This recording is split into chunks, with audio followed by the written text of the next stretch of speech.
Get ready for some upbeat banter, plenty of laughs, and a whole lot of love for the game and our team. This is Buds and Blue Jays. And now your hosts, Riley McConnell and Jesse Burrell. Oh, good morning, everybody, and welcome to episode 184 of Buds and Blue Jays, your place for all things related to the Toronto Blue Jays. I'm Jesse Burrell, joined as usual by my co-host Riley McConnell, and rejoining us on the show is our friend, passionate Blue Jays man, a guy who is rocking the new City Connect jersey hat, our man, looking great as always, Jesse Turiso. Gentlemen, welcome back to the show. A lot to get to today. Yeah, man, what a series against the Oakland. The last time the Toronto Blue Jays will ever be in the Coliseum. Kind of breaks my heart. I almost wanted to wear my Oakland cap. I can't do that, obviously. I'm still a proud franchise. It's terrible what happened. I'm glad that the Jays actually won that series. That's very important for our season. One game below 500. And Turiso, good to see you, man. Always glad to have you on Buds and Blue Jays, as you are like number one ranked Bud, I think. Official, yes. Where's my title? Right. We'll get it for you. We'll get a t-shirt made for you. Sounds good. Glad to always be joining you guys here, and good to see you back, Boomer. Glad to be back. All right, with that being said, we have a lot to get to on this show. As Riley mentioned, the Blue Jays are no longer in last place in the division. We are 32-33, and we're just half a game back behind the Boston Red Sox for third in the AL East. And don't look now, guys, but our Toronto Blue Jays are only 2 games out of the third and final wildcard spot, albeit with a lot of teams in the pass. A lot of big news, though. Spencer Horwitz is here. The Cavan Biggio era of Blue Jays baseball is now over. And speaking of things being over, that's what's happening to Alek Manoah's season is now officially over. Kevin Gausman got a complete game shutout. Yusei Kikuchi is out here body checking people. And as mentioned, the Blue Jays play in the Coliseum for the last time in franchise history. We have so much to get to in this episode, boys. Are we ready to go? Let's rock, Jesse. Let's go. So many talking points. There is not a true right way where to start, but I think the biggest headline the Blue Jays have made this week and maybe this season is letting go of Cavan Biggio. And we finally saw Spencer Horwitz come up after he was mashing in AAA. We've been calling for his call-up for quite a long time. He finally got here at the expense of a longtime Toronto Blue Jay, Cavan Biggio. So I want to get your guys' initial reaction to when you first saw that Cavan Biggio was the one we let go when Horwitz recalled. I mean, Jesse, you never like to see players get released, especially long-tenured players. Cavan Biggio, I mean, it's no... I'm going to say it's no mistake. It's no coincidence he was let go. The correlation with how he's played this year to he was the guy that had to go. I know he's a great versatile utility type player, but we can fill those holes, elsewhere, especially with Spencer Horwitz. He played second base. Biggio played second base. Horwitz also a corner outfielder. But Biggio, let's be honest, his rookie season was his best season back in 2019. He really hasn't done a heck of a lot since then. Sure, he's had some clutch hits. There is no doubt about that. 2023, he had some very clutch hits for the Blue Jays. But, I mean, at the end of the day, he just wasn't what we needed at that position, full-time stop. So it's unfortunate. I don't know what his thing was with options. I was surprised that it wasn't like a send down. Of course, Jesse, you keep track of that stuff. I don't. I get that 5 years of service time, though, that's pretty good. Like he's working on year 6 of his service time. So free agent year after this year. That's pretty impressive for Biggio, but he's not exactly the full-time, starter caliber player right now. He'll be a good bench piece for another organization if the, transaction, if he doesn't get sent down, if he, doesn't tenure with the team. Yeah. Jesse, what were your thoughts on first hearing Cavan Biggio get the DFA? I definitely thought it was bittersweet just because of the longevity. I remember being at his debut back. It was there too. No way. Yeah, and the return of Gurriel won the same game, and like very few people stood up. But the certain moments I remember, like the cycle from him, and like even how good he was in that bubble season where he got that nickname, Bubble Biggio. Right. I was shocked because I was thinking it'd be someone else sent down, maybe like just someone else, or even like one of our pitchers to bring up Horwitz, but definitely wasn't seeing the DFA part. But it makes sense with the 5-year rule. Yeah, that's the thing. 5 rules of service, so he couldn't be sent down, or he had the right to refuse being sent down. And as far as I know, like he just got that 5 years of service fairly recently. I don't know the exact date, but like if the Blue Jays were going to cut ties with Biggio, you think maybe they would have done it 2 or 3 weeks ago when we were clamming for Horwitz, so they could have just sent him down. But either way, this gives Cavan Biggio a chance to land on his feet somewhere else. Some other thoughts about this. It feels to me like Ernie Clement had probably moved past Cavan Biggio on the depth chart, and I think the Blue Jays like Ernie's third base defense a little bit more. Maybe they like the bat a little bit more. And I wonder, with him almost getting picked off in the last game of that Orioles series, had anything to do with this. Because if Cavan Biggio isn't going to be good on the bases and he's not hitting, and you think his defense isn't as good as it once was, maybe that had a lot to do with letting Cavan Biggio go. It sucks. It really does. He's been here in the big league since 2019. He's been on the farm since 2016. And he was one of the core coming up with Vlad, with Bo, that we thought could be like the future of the Toronto Blue Jays. And it really does. It's kind of sad in a way because he was our first little glimpse of what we thought could have been for the Toronto Blue Jays. And ultimately it never panned out. So again, sucks to see him go. We're rooting for him, but happy trails, Cavan Biggio. Yeah, we couldn't write the story of having the 3 sons of, Vladimir Guerrero Jr., Hall of Famer, Craig Biggio, Hall of Famer, Dante Bichette, very good ball player. Their kids coming in, playing for the Toronto Blue Jays, playing for that organization, high touted prospects. Biggio just did not live up to that. The elite eye seemed to have gone away. And let's be honest, in 2024, the at-bats he was taking, way too many pitches that were called strikes for strike 3. I mean, You don't even have to know the game of baseball to kind of see that. He was getting punched out a lot, not drawing the walks, not getting that high on base percentage, which I think was his number one tool coming up. That kind of went away. So then what do we have with Biggio? We can't hold on to him if we expect to be a winning ball club and play him all the time. Again, very versatile, but we have other players in this organization that can more or less fill the same role. Well, when you lose somebody off the roster like we just did for Cavan Biggio, we bring up a guy in Spencer Horwitz, who we have been clamming about for quite a while over here at Buds and Blue Jays. He was hitting .335, .456, .514, a .970 OPS down in Buffalo for the Buffalo Bisons. He even stole 3 bags down there. He was playing some left field, some second base, a little versatility as well. And we finally got our look at him in this series. I believe he went 1 for 6 with 2 walks in the 2 games he got here. So, Jesse, I'll turn it to you first. How do you think Spencer Horwitz looks, and what do you think his role is going to be with this Toronto Blue Jays going forward? Firstly, I want to say it was about dang time that he got called up. I've been calling it for a long time. He looked great. Like, yeah, the stats don't lie, but baseball's the sport that you failed 7 times out of 10, and you're a Hall of Famer. So, right.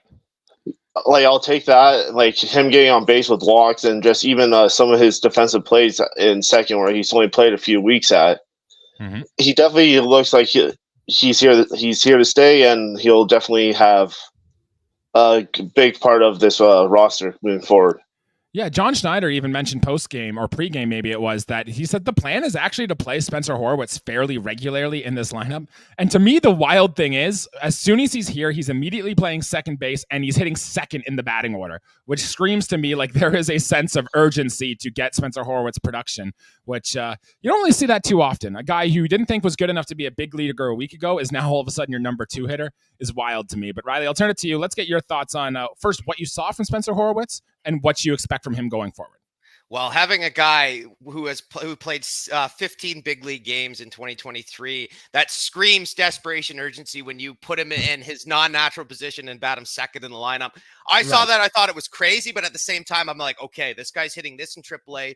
I don't know the conversion rate between MLB and AAA. Some guys take to the MLB pitching well, some guys don't.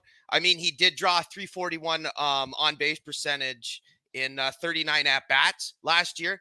Those aren't terrible marks. Very small sample size. If he's going to get in the lineup, that's great.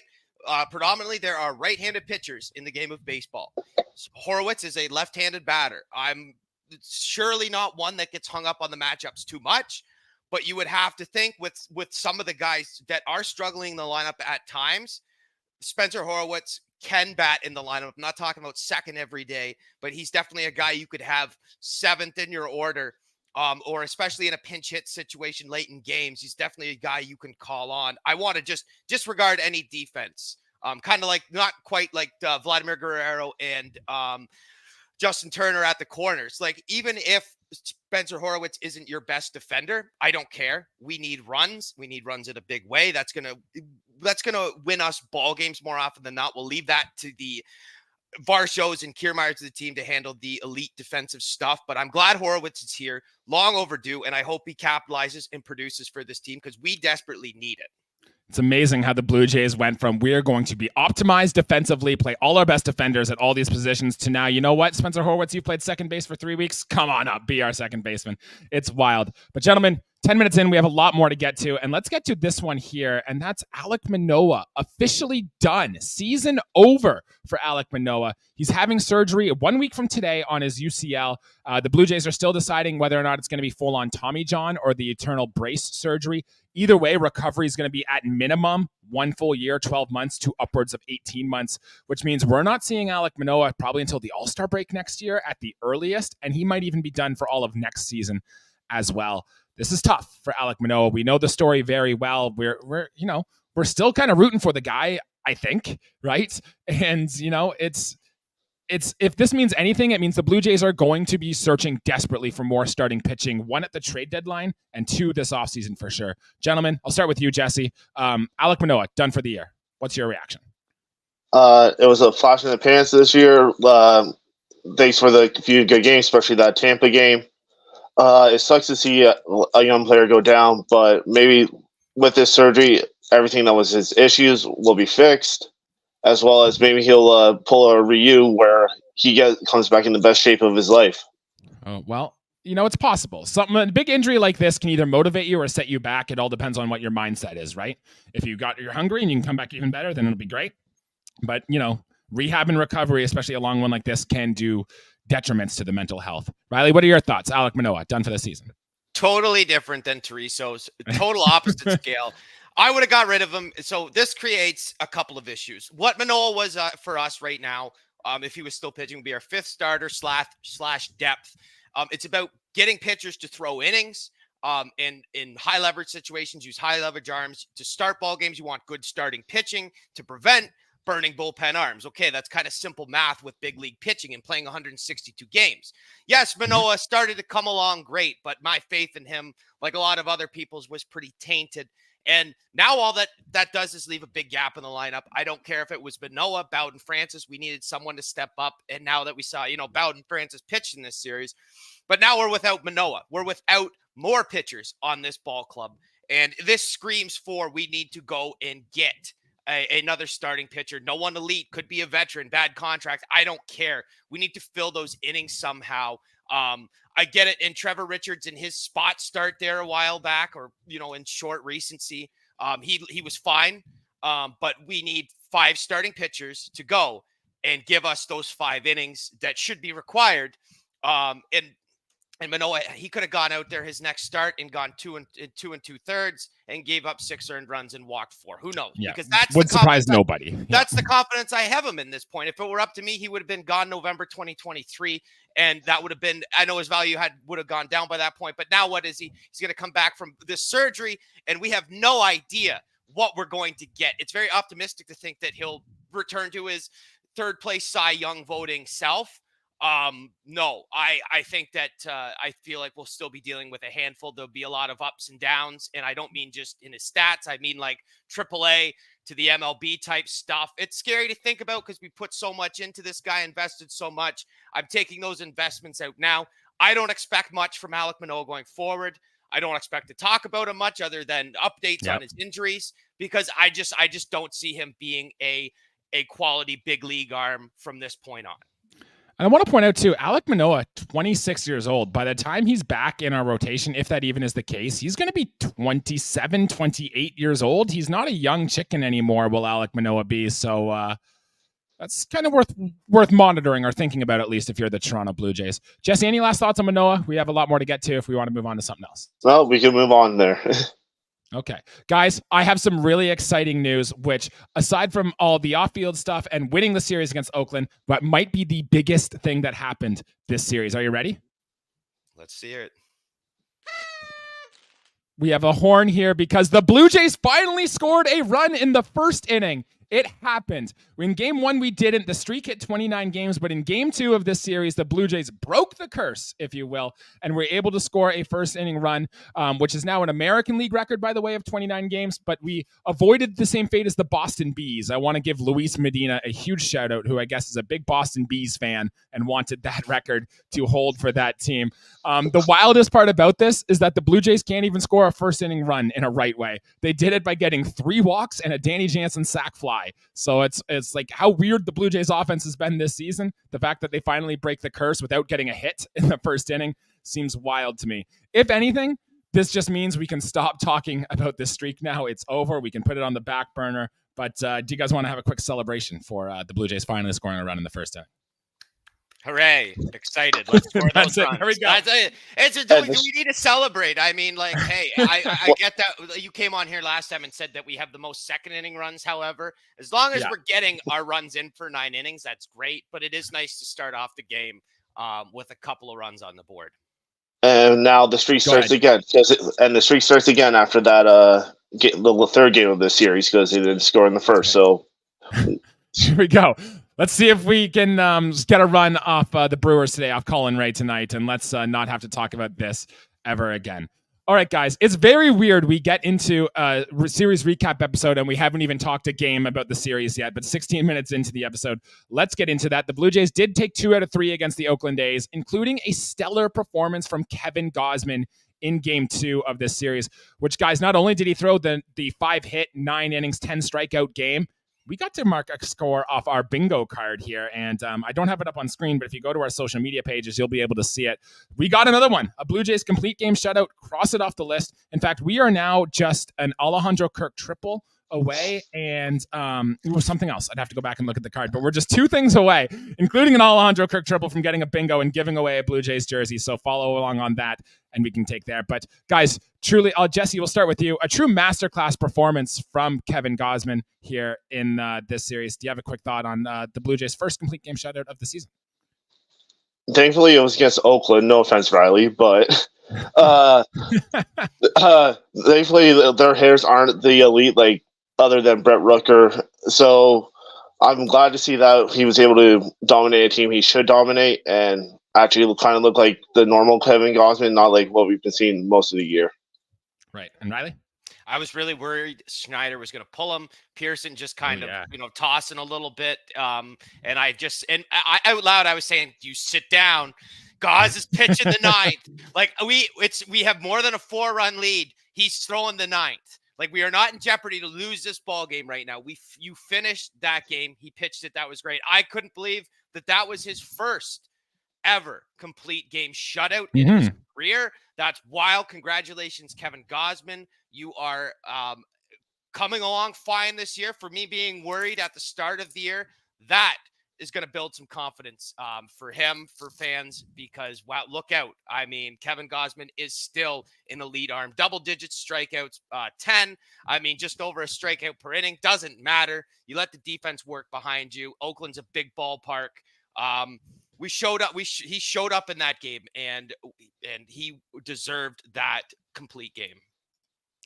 Yeah, I also want to point out, too, I'm assuming you guys can still hear me here, right? Am I still good? Sound still coming through? Oh, yeah. Okay, good. My video just froze, so bear with us here. But 10 strikeouts in the game is the most in a shutout in combined this season. And the thing that really stuck out to me in this one was Kevin Gausman got a 52% whiff percentage on that splitter he threw. So more than half the splitters they swung at, Oakland swung and missed, which one of the big reasons why Kevin Gausman had struggled this year is that he wasn't getting that swing and miss on that splitter again. The horizontal movement was down about 3 inches. He was locating it so well in this game down the back of the zone. And it really, really, I mean, again, Oakland, so take that with a grain of salt. But the fact that he was able to generate those whiffs again and was able to get good things going from Kevin Gausman gives me a huge sigh of relief that this ace caliber player is still in here and he can get better going forward.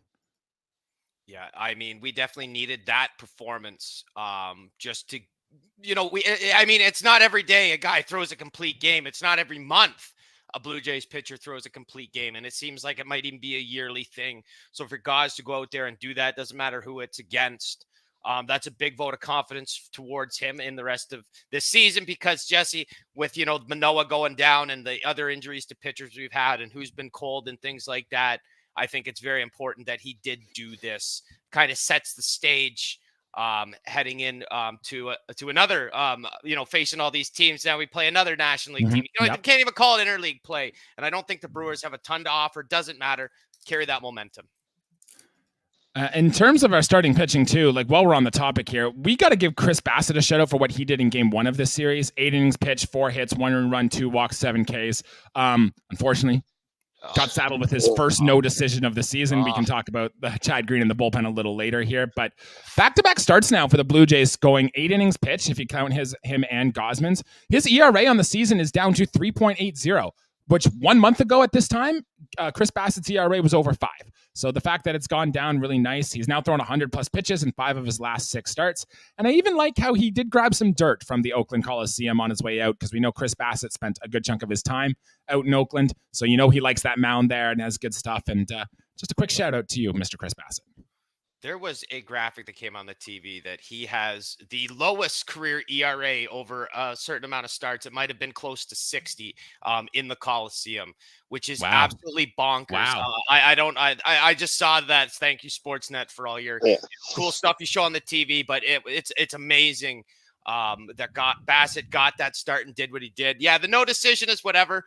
We're going to talk about that because that was game 1, the only game of the series we lost. Bassitt, the no decision, when you pitch like that, you expect to win, but that wasn't the case, and we will talk about that. Yep. Jesse, keep thought on Bassitt, or do you want to move on to Bowden Francis? No, it definitely was nice to see him pitch like that. And yeah, that stat you're mentioning, Riley, is crazy, especially with all the pitchers, like legendary pitchers that have pitched for Oakland. It's just like you would never think of Chris Bassitt with what he's known for to be there. Yeah, beating guys like Vita Blue. You know what I mean? Like crazy good, well-touted pitchers that, you look at their career stats. Dave Stewart and stuff like that. Dave Stewart, exactly. Barry Zito, Tim Hudson. We can just remember some guys from Oakland if we want to. Oakland has had very good pitchers over the years, and the fact that Bassitt chops one chart I don't care what Oakland A's franchise chart that is, that's still exceptional, and another exceptional start in this one, in his final start at the O Coliseum. Yeah, and because the Blue Jays got 2 very lengthy starts from Chris Bassitt and Kevin Gausman, we were able to be well positioned for our bullpen day in Game 3 of this series, which we only threw 1 pitch, and it was that Chad Green home run he gave up. So we thought the bullpen was well rested. The Blue Jays chose to just straight up start Bowden Francis, which gave me a nice thumbs up, because if you can't start Bowden Francis against Oakland, who the hell can you start him against? So I like that they actually went out there and did it. And guys, I thought he pitched okay. 4 innings pitched, 3 hits, walked 1, struck out 3, only through 49 pitches. When he was starting early in the year, he got up to the mid-60s, mid-70s. So maybe the Blue Jays will go that route, especially without a number 5 starter right now. But we will see how that goes. And then the rest of the guys in the bullpen, Jimmy Garcia pitched all right. He did give up a bit of hard contact, but he was doing okay. Zach Pop, 3 up, 3 down, 3 strikeouts. And then we did get hit around a little bit. Nate Pearson gave up a home run. Trevor Richards had a few bloop singles. Do we have a thought on the bullpen game, Bowden Francis, or any other of the bullpen performances? And feel free to talk Chad Green here if you'd like as well. Teresa, you can take this one if you want, man. Definitely, it was nice to see that, as I was messaging you a couple of days ago, where Zach Pop wasn't the name I gave him the other day of Zach Poop, but where he actually looked had probably the nastiest stuff he had all year against Oakland, and even Jimmy was giving the hard contact, but it's thank God the Coliseum's so big that it didn't really do much damage. Anytime you use six bullpen arms in a game, that's usually not a good thing. But the guys that we did use, with exception to Nate Pearson struggling a bit and Trevor Richards struggling a bit, everyone else did fantastic. And this was another appearance for Jimmy Garcia where he was great again. This guy has been an elite back end guy for us. And then I almost want him to go 2 innings. I'm not sad that he didn't. Genesis Cabrera come out and did just fine. We got the win. And we move on from there. But, Bowden Francis did a fine job, not a great job. I would like to see in a situation where it's maybe a less competitive ball game, he'll get more time. I think Bowden Francis' issue is that he doesn't get enough innings. I think with some more time, he'll be able to pick up the pace a little bit and throw a little more. Not saying high leverage and anything like that, and maybe a spot start here and there. I don't mind Bowden Francis. He was good, not great, and I still think more good things are to come of him. Yeah, I'm still very in on Bowden Francis. I still think there's a very good big league pitcher there, and the Blue Jays just seem hesitant to stretch him out, though, which take note of that. But gentlemen, while we're talking starting pitching, I want to talk about a starting pitcher who didn't even throw in this series, and that's Yusei Kikuchi, guys. And I need your take. What are your takes on him absolutely leveling Soderstrom there coming over to the Blue Jays dugout? Best tackle I've seen in a long time. Even better in the whole Argos game, who just had their season opener today. Great stuff from Yusei Kikuchi, boys. Give me your reaction. Oh my, Jesse squared. Guys, we saw what had happened, okay? Oakland's got the biggest. Now that the Blue Jays made a real tight baseball diamond, the O has the biggest foul territory, and it isn't even close. Right. You see guys, I don't know who it was, running down and back. You didn't see anyone run straight onto the field. If your first instinct in a situation like that is to run straight on the field, there is no railing there. Okay, it's wide open. So you can't duck lower behind anything. Yusei Kikuchi just made a damn sprint out onto the field and made basically, I don't know if he was trotting with his head down. I think he was, but just absolutely smoked Tyler Soderstrom. We're lucky we didn't, the benches didn't actually clear. I know there was some hollering after it, but kind of like a lapse. Oh, there was some hollering after all that. Kind of a lapse in like, what the hell were you doing? I mean, Yusei Kikuchi should definitely stick to pitching, and maybe he should be wearing a seatbelt on the bench to keep him in a seat or something. Like, I can't, like, take a step back. Don't go forward on if you're ever in a baseball game and you don't know which way to go. The correct answer is not onto the field. If you are in your dugout, on a bench, whatever, that is the most incorrect place you can go. Jesse, go ahead.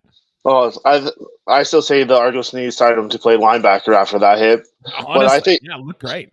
I still think the funniest part though of the whole thing was one Bassett you see in the background just laughing after he hits him.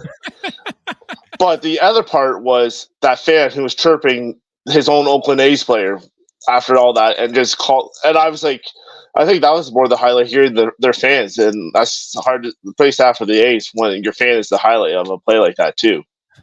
That's just what life is like as an Oakland A's fan right now. It's about as good as you get for those guys. But honestly, yeah, after game, Yusei Kikuchi did say he felt bad. He just wanted to get in a hole. There was obviously no malicious intent there. He wasn't going headhunting or anything after these Oakland players. But hey, anytime you get a chance and you need to tackle the opponent to get into their head, I support it. We need more of this stuff in baseball. So good on Yusei Kikuchi. Maybe we'll see something like this and get some energy going when you can tackle the other players on the team. I loved it. 2 thumbs up. I mean, it does rank up there. I think the best one might be like Albert Bell nailing Fernando Vina. If you guys know that off by between first and second, that's up there. Of course, Pete Rose breaking a guy's leg at the All-Star game, which was stupid, by the way. There's another good hit. Baseball can be a contact sport. Who said it wasn't? And this wasn't even a play. This is a foul ball. Just kind of thinking to myself, how does that happen? I get that there's no malicious intent, but he'll never make that mistake again. I can tell you that. Absolutely. Well, gentlemen, we're almost 30 minutes in. We haven't talked a lick of offense yet, so let's try to run through these next few points with some pace. I don't think it surprises anybody here that the offensive MVP for the Toronto Blue Jays in this series, Isiah Kiner Falefa, right? He had a hit in both games, including 5 RBIs and a big bases clearing double in extra innings in Game 3. We've talked Isiah Kiner Falefa. We like what we've seen hitting down there in the bottom of the order. I guess my question for you, should we move him up if he's hitting this well? Should we move him up in the order? I knew as soon as Austin Adams, who throws a high percentage of sliders, he was looking like he was throwing a lot to the outside part of the plate in the left-hander's batter's box. And I said to myself with the runners on, I said, if he misses with this slider, if it starts over the wrong part and ends up over the plate, I basically said, IKF is going to take this to the left center field gap. And that's exactly what happened. He got a slider middle, absolutely barreled it up. and cleared the bases. And that's essentially a 5 RBI game, guys. That's exceptional. Yeah. I mean, we scored 6 runs. Oakland scored 4. So essentially, IKF beat him 5-4. He hit well with runners in scoring position with another thing. So we need a clutch hitter. Do we move him up? I would have no problem moving him up one spot in this. I mean, let's look at the guy who was sitting in front of him, Dalton Varsho. I see a hit there. So he had a hit it looks like he didn't play in game 1. He got 2 hits in the series. So sure, if there's a lefty on the mound and you want to move IKF ahead of Varsho, sure, by all means do it. By no means should he be a top 4 batter, in my opinion, but definitely could hit 6 in the lineup, or even as high as 5th if the wrong guys, if our lower end offense guys are in the starting 9. Jesse, what about you? I'm the total opposite of you. I say keep him where he is because you need that hot bat down low. So if it isn't him, like our top guys, at least he can get the order like back to the top by not being an easy out in the bottom. Just keep him where it is because as we've seen even with David Schneider, when we moved him up, he hasn't been hitting the greatest since he's become leadoff. Like, yes, he's had some big hits. Just keep him where he is. He's one of the few players I've said this year. Just keep him where he is and let him do what he does there because when you move up, there's added pressure. And even with Springer going down, he's slowly turning it around. And, like, I don't even want Springer back in the top either. Right. I guess if it's a case of if it's not broken, don't fix it, right? Oh, definitely. Like, I still say a perfect leadoff hitter will be Horwitz because he was leading off 4 of the Bisons too all this season. And he did hit leadoff in game 3 of this series, so maybe we'll see more of that going forward here. You did talk Davis Schneider. I did want to mention that since he moved into the leadoff spot, he's hitting 202, 284 with 3 home runs, 11 walks, 29 strikeouts, a 91 WRC plus. So he is a little bit below average, but Davis Schneider's a streaky hitter. I think he's always going to be a streaky hitter, and just right now he's kind of going through one of his cold stretches, but did have a big sac fly off the bench to tie the game in game 3, so noted for Davis Schneider. He's got to take the batting gloves off. I noticed in the series he had the batting gloves back on. I think. Take those off. Yeah. I think he's been hitting better without him. To be honest, you want to do wrist tape and no batting gloves. It's first of all, it's a tough look. Kind of got that Matt Carpenter-esque type, adjustments around the hands. And he was an okay hitter. Davis Schneider is much better power hitter than Matt Carpenter. I would like to see him do that, and I think that his numbers will improve. He is a streaky hitter. Wherever you put him in this lineup, his numbers have dipped, but they will spike here back up. I mean, it's a week-to-week thing with Davis Schneider. Wouldn't be surprised if he pops off against Milwaukee.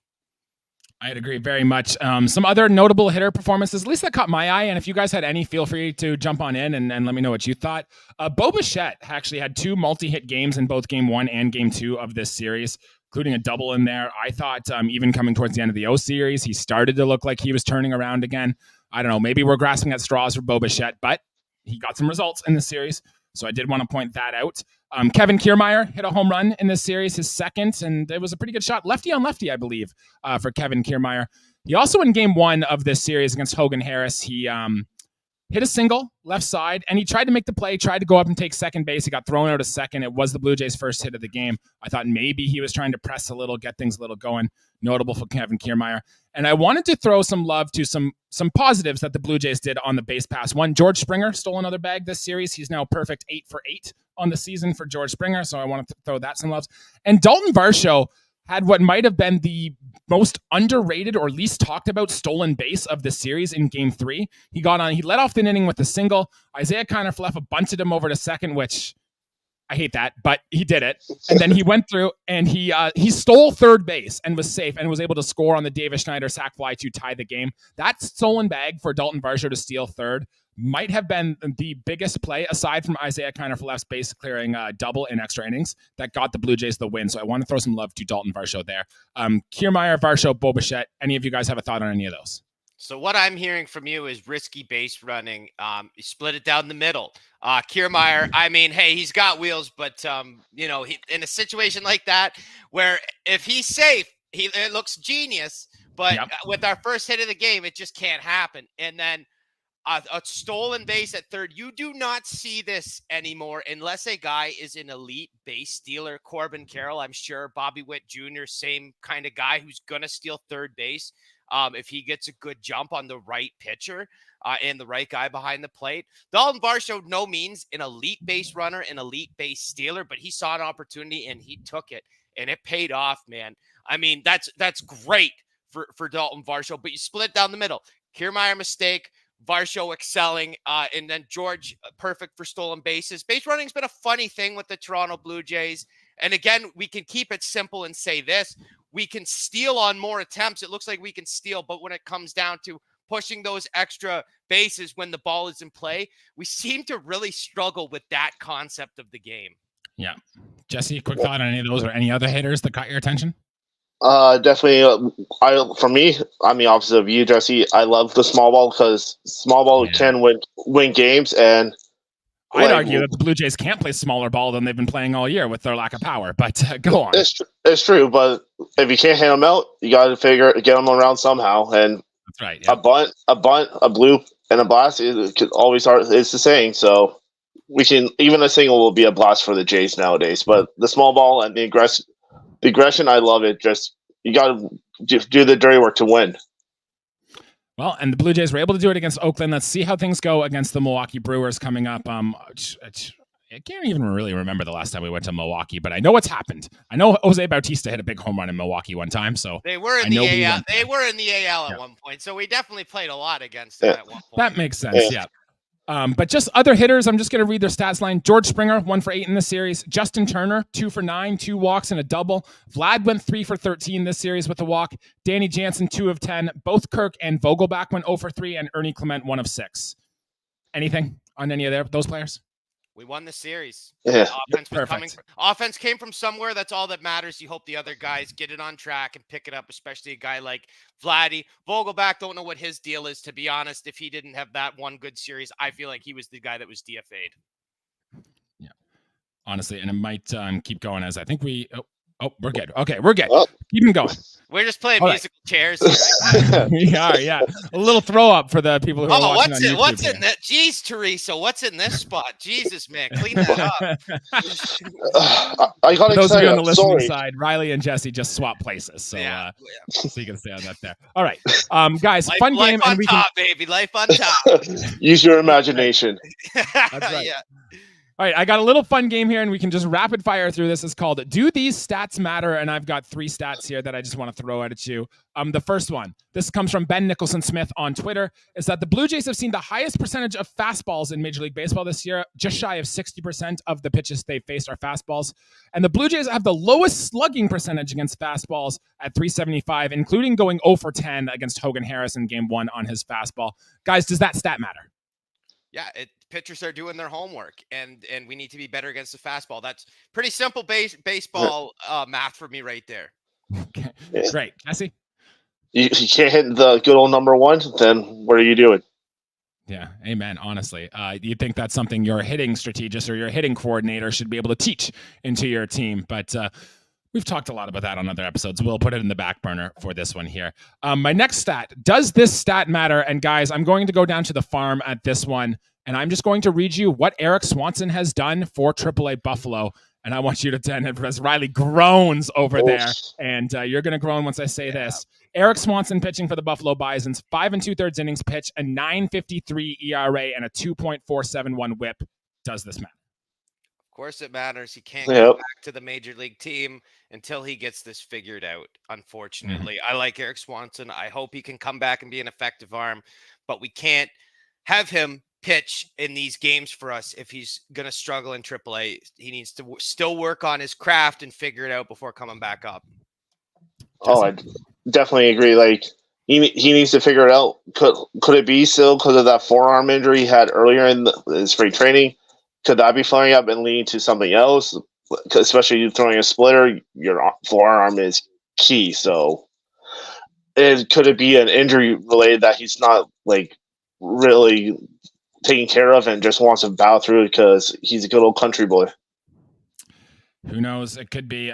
This season, I think, will go down as kind of just a wash for Erik Swanson. We might see him up at one point later in the year. Maybe it's a September call-up late into the season. But I think relying on Erik Swanson to be that shutdown leverage guy is not work. And it feels worse watching Teoscar Hernandez destroy the Yankees this season, by the way. But we can get into that a little later. And my last one, this isn't really a stat, guys, but the Blue Jays did just play their final series ever at the Oakland Coliseum. And I just want to take you back through memory lane. Do you guys have a favorite moment or stat or something that the Blue Jays have played in Oakland at the Coliseum? Me personally, Ricky Romero threw a shutout there one time in Oakland, which I remember watching.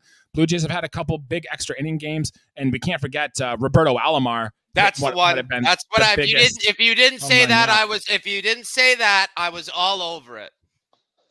But any others come to mind from the Jays' time in Oakland? That's number one. That's got to be number one. Of course. That's pretty much the only memory I really have, because that's the only one that's ingrained in my head, especially looking at the photo behind Riley. Because that was the same year. Yep. Well, no, that was 92. Oh, the year before. My correction. This was we played because I watched those videos a lot. We played the White Sox in the ALCS in '93. Also, Cristo, I'm not gonna try and pick on you too much, but you called Erik Swanson a good old country boy, and I had a feeling he was not from this. If you want to call Chad Green a country boy from South Carolina, that's fine. Erik Swanson's from Ohio. I just checked. I'm not calling the guy from Ohio a country boy. That's like saying, that's like in Canada, that's like a guy from Kingston going, "Oh, I'm a country boy." Sure you are, pal. You're not from Tampa. He lives in the country in the off season. He lives right below Minnesota, so his off season. You got me there. Yeah. Well, that's good. He is a big fisher guy too. He's a hunter. I don't stalk the guys in the off season like you do. Every team needs a guy like that. Every team needs a guy like that. Perfect. Well, good stuff. And then I just had some notes from down on the farm, but I will just run through them quickly. Ricky Tiedemann's going to pitch again. Pitch live BP. Rehab assignment coming soon. Adam Macko is looking really good. He might be the Blue Jays' top pitching prospect coming up. Nathan Lucas got pulled from a game, or Elvis Martinez hit another home run. Josh Kasevich is playing good defense, hitting over 300 in Double-A. And Eric Pardinho, the guy from Brazil, has not given an earned run in 14 straight games. So keep that in mind. But anyone have anything they want to shout out from anything on the farm? Thanks for reminding me that Pardinho was still part of this organization. Yeah, him and Sanchez back in this are still in the system. Who would have thought? Wow. What year is this? Wow is right. Kloffenstein isn't with us anymore. He's with the Cardinals now, I think. Yeah. So that would have been another crazy guy to have there. But it's definitely nice to see the Ricky T finally back, because I think all of us thought he'd be already in the rotation right now with how this season's gone. So it's nice to see, but one that I'm kind of disappointed about in AAA is Chad Dallas. But again, he's still young. Hopefully it turns around, but I definitely thought if he had a good year, he could have came up for the Jays. I think if he was pitching well, Chad Dallas would be here already. But the Blue Jays' lack of pitching depth right now, they're grasping at straws. Hence why Aaron Sanchez is throwing quality innings down there for the Buffalo Bisons. Gentlemen, we went a little long today. We're into minute 43. This might be our longest in-season episode we've ever done, but the Blue Jays gave us a lot of storylines and a lot of things to talk about. So, gentlemen, thank you for coming on the show. Jesse, always good to have you. For those of you watching, please like, share, retweet, follow the channel, subscribe to our show anywhere you can find your podcast. We're back. Riley's internet lasted through the whole episode, too. This is a great break for us. Round of applause. Let's go. Yes, let's I go. moved the Starlink satellite. It's not behind a tree. It's in the middle of the yard. My girlfriend absolutely hates it. I'm going to fix it. I'm going to put a big pole in the middle and blend it in, maybe make a clothesline. She wants something to do with bird, shirt, don't care. I can do the show and not have any problems. Guys, this is huge breakthrough. Teresa, I'm so glad you're here for the celebration. Stay tuned for the after party. It's going to be great. Sounds good. Sounds good, gentlemen. Big series against the Milwaukee Brewers tonight. The Jays have played well in Interleague. I guess we got a minute and a half here before we run off. Who's having a big series? Who on the Blue Jays? Davis Schneider. Spencer Horwitz. Yeah. I love the call. I'm going to go big boy Vladimir Guerrero Jr. Time to get hot. And also on paper, our three best pitchers, Kikuchi, Barrios, Bassett, against Milwaukee, who has Colin Ray, some 22-year-old who I think is just coming up from the minors, and then another guy I've never heard of. So on paper, the Blue Jays should be in good pace to win another series here. And maybe let's climb into third place in that AL East. Let's see how this goes. Let's climb above 500.